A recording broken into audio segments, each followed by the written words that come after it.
I execute judgment on you, Satan. You destroyer. You killer. You get out. We break your power. You get off this nation.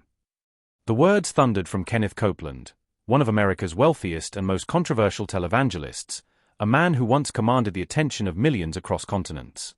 Yet today, in a starkly different setting, Copeland stood silent and motionless as Judge Martin Reynolds delivered a life sentence, the maximum penalty for the stunning crimes that had come to light during a grueling, high-profile trial.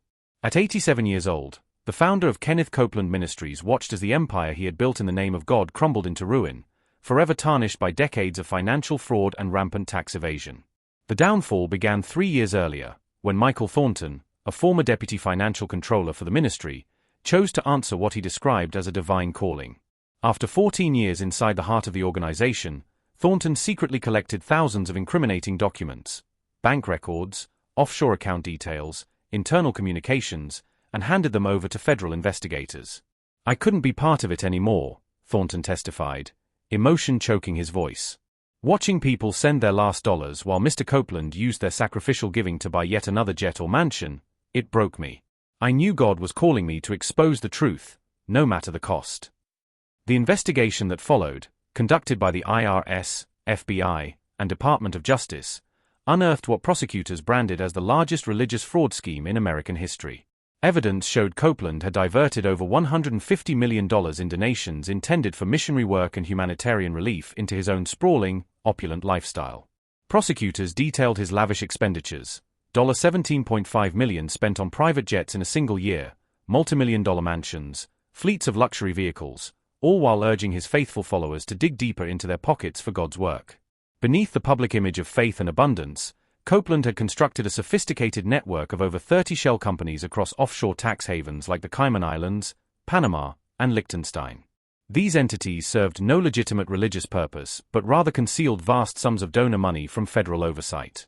The most damning revelations came when staff testimonies and internal documents revealed deliberate falsification of donation records and ministry expenses to maintain tax-exempt status while using ministry coffers as Copeland's personal checking account. Assistant U.S. Attorney James Wilson minced no words before the jury. The defendant didn't just blur the line between ministry funds and personal use, he erased it entirely, Wilson declared. For Mr. Copeland, the ministry's bank accounts were his bank accounts. Donor dollars didn't go to spread the gospel. They went to spread his empire. Throughout the 7-week trial, the packed courtroom in Fort Worth, Texas, saw wave after wave of heart-wrenching testimony from former followers who had donated life savings, pensions, and inheritances, moved by Copeland's emotional appeals and lofty promises of divine multiplication. Many wept openly as prosecutors played footage of Copeland soliciting seed faith donations while simultaneously hopping from one multi-million-dollar property to another aboard minister-funded private jets. A 2018 broadcast showed him instructing viewers, "The Lord said to me, tell my people to give their best offering ever, and I will cancel their debts." That single broadcast netted over $20 million.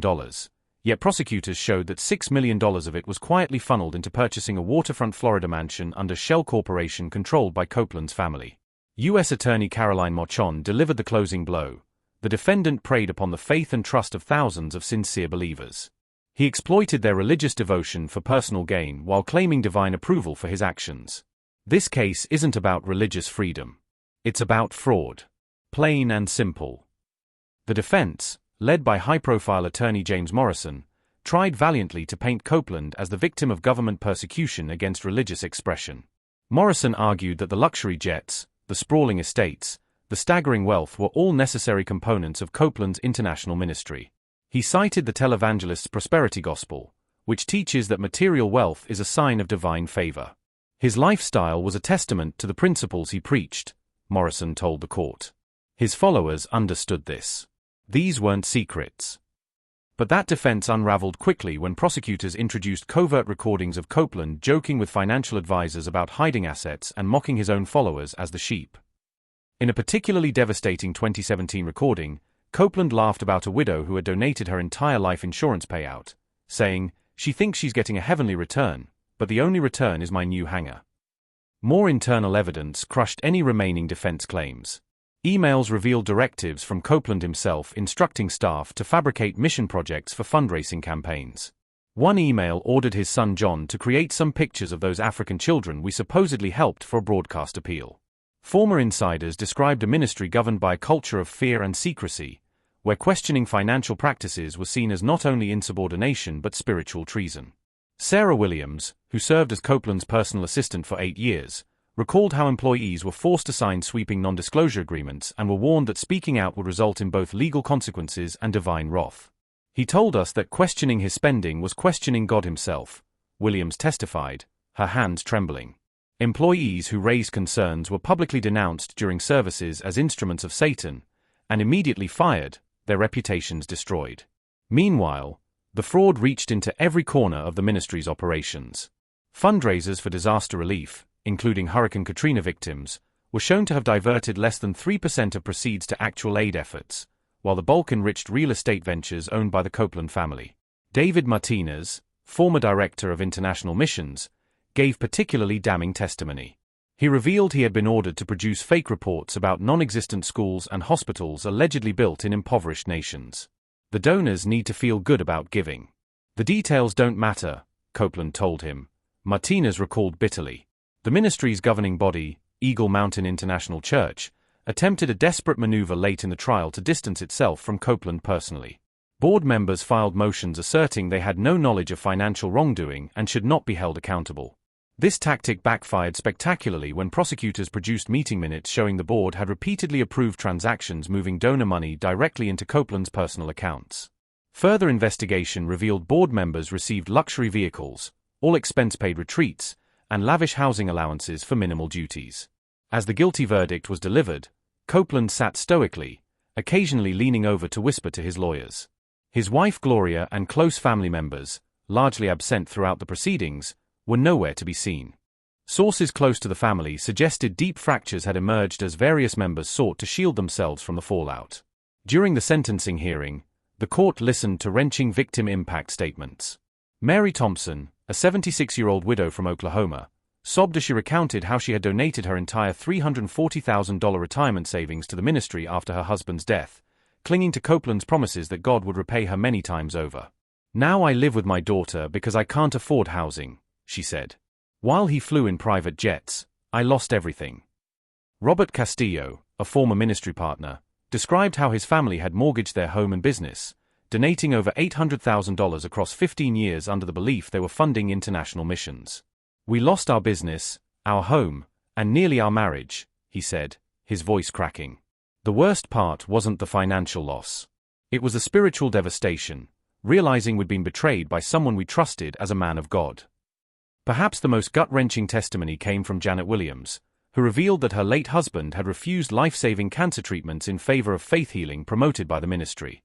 Mr. Copeland personally told him that seeking medical treatment showed a lack of faith, she testified. He died believing he wasn't faithful enough. When given a final opportunity to address the court, Copeland shocked many by refusing to express any remorse. Instead, he stood tall, quoting scripture and proclaiming, "The Lord knows my heart." This ministry has brought salvation and healing to countless souls across the globe. Man may judge, but God's judgment is what matters. Comparing himself to the persecuted Apostle Paul, he insisted he regretted nothing. Judge Reynolds, however, remained unmoved. In his final rebuke, Reynolds excoriated Copeland for his utter lack of repentance and the cold, calculated nature of his crimes. "You systematically exploited faith for financial gain," Reynolds said, his voice low but firm. "This court cannot ignore the magnitude of your fraud or the vulnerability of the victims who trusted you as a spiritual leader." He continued, "The First Amendment protects religious freedom, including the right to preach prosperity theology, but it does not protect fraud cloaked in the garments of faith. You didn't just fail as a minister. You deliberately betrayed the very people who believed in you most." With that, Kenneth Copeland was led from the courtroom in shackles, a fallen icon whose empire had crumbled under the crushing weight of his own greed. As Copeland was led from the courtroom in handcuffs, the weight of the moment seemed to settle heavily over the gallery. Some former followers bowed their heads in prayer, while others simply sat in stunned silence, struggling to reconcile the man they had once revered with the figure now condemned by the justice system.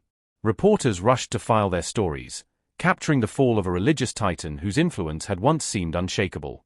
Outside the courthouse, a small group of supporters gathered, singing hymns and holding signs proclaiming Copeland's innocence, insisting that he was a victim of spiritual warfare. Yet their voices were overwhelmed by the larger crowd of protesters, many of them former donors, holding signs that read "Faith is not for sale and God is not a business." The case had captivated the nation not only because of the staggering sums involved, but because it pierced directly into the sensitive intersection of faith, money, and power. For decades, Kenneth Copeland had been one of the most visible faces of the prosperity gospel movement, preaching that financial blessings and physical well-being were the will of God for devout Christians. His message had resonated with millions, especially among the vulnerable and the desperate, who were encouraged to sow seeds of faith through financial offerings, believing a harvest of blessings would follow. But in the end, the seeds they sowed had only nourished the lavish life of the preacher himself. The revelations from the trial painted a stark portrait of manipulation dressed in religious language, of sacred trust betrayed for material gain. In the months leading up to sentencing, additional civil suits had been filed against Copeland and the remnants of his ministry. Several class action lawsuits sought restitution for donors who had been misled, while state and federal agencies launched investigations into the tax-exempt status of other ministries associated with the prosperity gospel. Experts predicted a wave of legal scrutiny that could extend far beyond Copeland's organization, potentially reshaping the landscape of religious fundraising in America. Legal scholars noted that while religious freedom is a constitutionally protected right, it does not shield religious leaders from accountability when they engage in fraudulent activities. Many observers saw Copeland's conviction as a watershed moment, a clear message that even the most powerful religious figures could be held responsible for abuses of trust. Meanwhile, Eagle Mountain International Church faced its own reckoning. The board of directors, once staunch defenders of Copeland's leadership, now scrambled to reorganize the ministry in an attempt to preserve what remained of their operations. Several board members resigned in the wake of the verdict, and the church issued a carefully worded statement expressing regret for past administrative oversights without admitting direct complicity. Attendance at services plummeted, and donations dried up as the ministry's once glittering reputation crumbled. Ministries that had once partnered with Copeland's network rushed to distance themselves, issuing public statements condemning financial impropriety and affirming their commitment to transparency.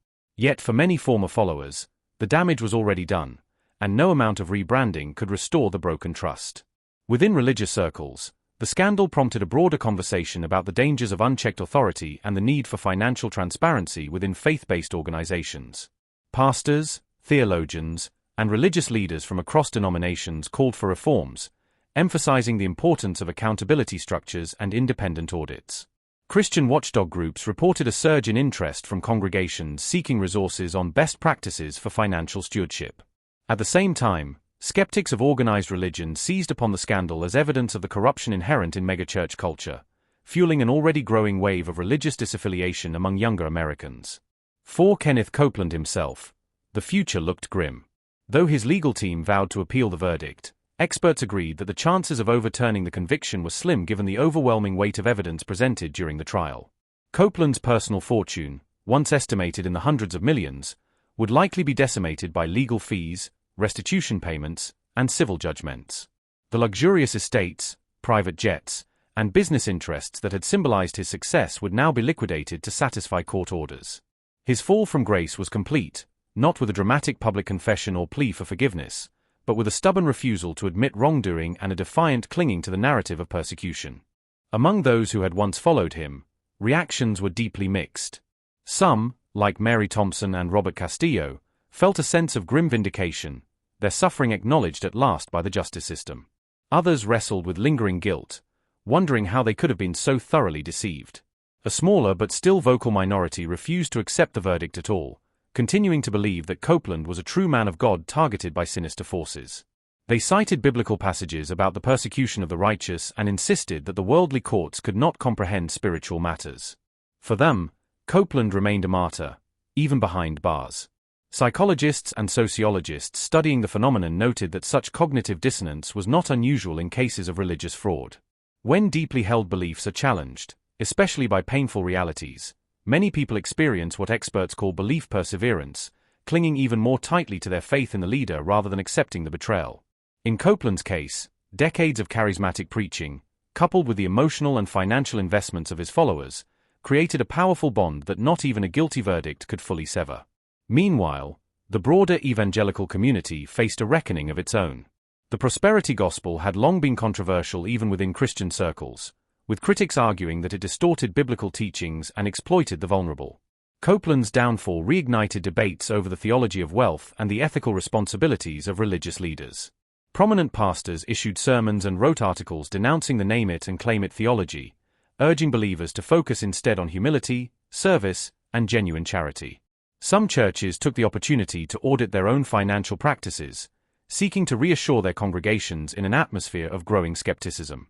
For those who had lost everything, their savings, their homes, their loved ones, the road to healing would be long and difficult. Counseling centers and support groups reported an uptick in individuals seeking help to process their experiences of religious betrayal. Non-profits dedicated to helping victims of spiritual abuse expanded their services, recognizing that financial restitution could never fully address the emotional and psychological scars left behind. Many former followers spoke of a profound crisis of faith, not merely in Copeland himself but in the very institutions and beliefs they had once cherished. As the media coverage of the trial faded, replaced by newer scandals and fresher headlines, the legacy of Kenneth Copeland lingered like a cautionary tale. His story became a somber reminder of the dangers of charisma unchecked by accountability, of faith exploited for personal gain. It was a story about trust, how easily it could be given, how devastatingly it could be broken, and how painfully it must be rebuilt. Some would walk away from faith altogether, unable to separate their disillusionment with Copeland from their belief in God. Others would find new spiritual homes, wiser and more cautious, committed to asking hard questions and demanding transparency.